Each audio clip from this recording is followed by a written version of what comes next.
Ideja remake-a je da od nečeg starog stvorimo nešto novo, u bilo kakvom smislu. Znači, stvari koje su nekim ljudima đubre, nekim drugim ljudima mogu da budu blago.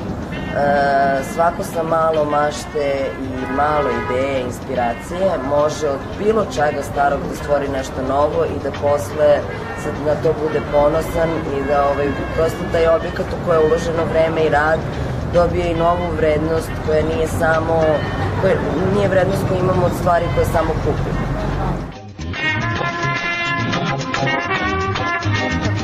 Vrlo naših nepresušnih izvora je Raimundo. Tu mogu da se nađu zanimljive stvari raznih kategorija, kako da kažem.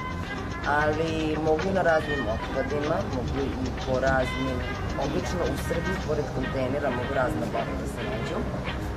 Second hand shopovima. Takođe u svojoj kući možete da nađete razne stvari koje su zaboravljene i tužne po nekim ćoškovima, a mogli bi nekome drugome da znače mnogo.